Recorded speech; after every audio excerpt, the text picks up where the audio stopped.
Assalamualaikum warahmatullahi wabarakatuh. Saya Julianti Lamusu dengan NIM 44242212. Saya mahasiswa Universitas Negeri Gorontalo, Fakultas Matematika dan Ilmu Pengetahuan Alam. Jurusan Kimia, Prodi S1 Kimia. Baik, di sini saya akan membuat video untuk memenuhi tugas akhir atau UAS mata kuliah Kimia Anorganik 2 dengan dosen pengampu Bapak Kostiawan Sukamto, MT. Di sini saya akan menjelaskan proses ekstraksi emas sampai mendapatkan hasil.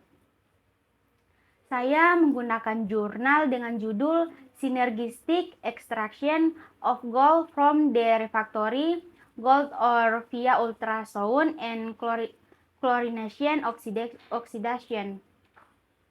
Apa sih itu emas? Emas adalah unsur kimia dengan lambang Au dan nomor atom 79. Logam ini secara alami berwarna kuning terang, padat, lunak, dapat ditempa, dan ulet dalam bentuk murni. Ekstraksi emas merupakan proses pemisahan emas dari biji atau bahan lain mengandung emas. Emas biasanya terikat dengan mineral lain seperti sulfida, oksida, atau karbonat. Proses ekstraksi emas bertujuan untuk melepaskan emas dari mineral-mineral tersebut sehingga dapat diolah lebih lanjut menjadi logam emas. Adapun sampel yang digunakan dalam ekstraksi emas secara sinergis dari biji emas tahan api melalui ultrasonik dan oksidasi klorinasi oleh Zhang 2022, sampel yang digunakan adalah biji emas tahan api yang dikumpulkan dari berbagai sumber seperti tailings, tambang emas, dan limbah elektronik. Kemudian kita masuk ke dalam preparasi bahan baku. Dalam preparasi bahan baku dibagi dalam beberapa metode. Yang pertama itu pengumpulan dan pengeringan biji emas. Dalam pengumpulan dan pengeringan biji emas ini, biji emas tahan api dikumpulkan dari berbagai sumber seperti tailings tambang emas dan limbah elektronik. Biji emas kemudian dikeringkan pada suhu 105 derajat Celcius selama 24 jam untuk menghilangkan kelembapan. Kemudian ada yang kedua yaitu pemisahan mineral pengotor. Biji emas yang telah dikeringkan kemudian dipisahkan dari mineral pengotor seperti besi, tembaga, dan nikel. Pemisahan dilakukan dengan menggunakan metode flotasi. Kemudian ada yang ketiga yaitu penghancuran dan penggerusan biji emas. Biji emas yang telah dipisahkan dari mineral pengotor kemudian dihancurkan dan digerus hingga ukuran partikel kurang dari 75 mikron. Yang keempat ada pengayakan. Bubuk biji emas yang telah digerus kemudian diayak untuk memperoleh ukuran partikel yang seragam. Ukuran partikel yang optimal untuk proses ekstraksi adalah 45 sampai 75 mikron. Kemudian ada yang kelima yaitu pencucian. Bubuk biji emas yang telah diayak kemudian dicuci dengan air deionisasi untuk menghilangkan kotoran dan debu. Selanjutnya yang keenam yaitu pengeringan akhir. Bubuk biji emas yang telah dicuci kemudian dikeringkan kembali pada suhu 105 derajat selama 24 jam untuk menghilangkan kelembapan. Yang ketujuh yaitu penentuan kadar emas. Kadar emas dalam bubuk biji dianalisa dengan menggunakan metode ICP, OS. Penentuan kadar emas ini penting untuk menghitung efisiensi ekstraksi emas dalam proses ekstraksi selanjutnya. Yang kedelapan yaitu penyimpanan. Bubuk biji emas yang telah dipreparasi kemudian disimpan dalam wadah kedap udara untuk mencegah kontaminasi dan oksidasi.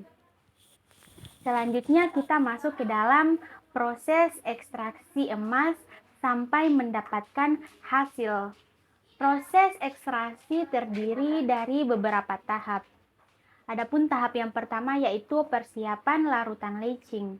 Larutan leaching dibuat dengan melarutkan NaCl, CaCl2, dan H2O2 dalam air deionisasi. Konsentrasi NaCl, CaCl2, dan H2O dalam larutan leaching bervariasi dalam eksperimen untuk menentukan kondisi optimal. HCl ditambahkan ke dalam larutan untuk mengatur pH. Kemudian untuk yang kedua yaitu penggarusan bubuk biji emas. Bubuk biji emas yang telah dipreparasi kemudian digerus kembali hingga ukuran partikel 20 sampai 30 mikron. Penambahan larutan leaching bubuk biji emas yang telah digerus kemudian ditambahkan ke larutan leaching. Kemudian ada yang ketiga yaitu proses ultrasonik. Proses ultrasonik dilakukan dengan menggunakan generator ultrasonik yang menghasilkan gelombang suara frekuensi tinggi. Yang kedua, dalam proses ultrasonik yaitu gelombang suara tersebut akan menyebabkan kavitasi, yaitu pembentukan dan kolapsnya gelembung-gelembung gas mikroskopis.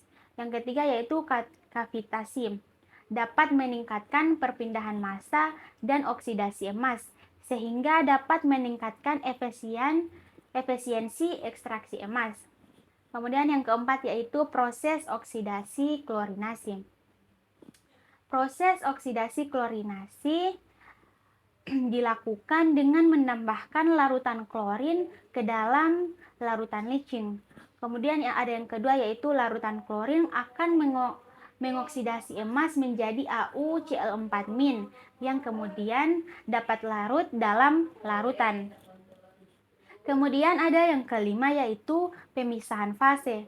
Setelah proses oksidasi klorinasi selesai, larutan emas dipisahkan dari bubuk biji emas padat. Pemisahan dapat dilakukan dengan filtrasi atau sentrifugasi. Yang keenam adalah analisis larutan emas. Kadar emas dalam larutan yang diperoleh dianalisa menggunakan metode ICP atau OWES. Kadar emas ini digunakan untuk menghitung presentasi ekstraksi emas. Itulah tahap-tahap proses ekstraksi emas sampai mendapatkan hasil. Kemudian selanjutnya hasil dari ekstraksi emas dengan menggunakan metode sinkris ultrasonik dan oksidasi klorinasi menunjukkan perolehan emas yang tinggi, yaitu sebesar 97,5%. Hal ini menunjukkan bahwa metode ini merupakan metode yang efektif untuk mengekstrak emas dari biji emas tahan api. Baiklah, itulah presentasi dari saya. Lebih dan kurangnya saya mohon maaf. Wassalamualaikum warahmatullahi wabarakatuh.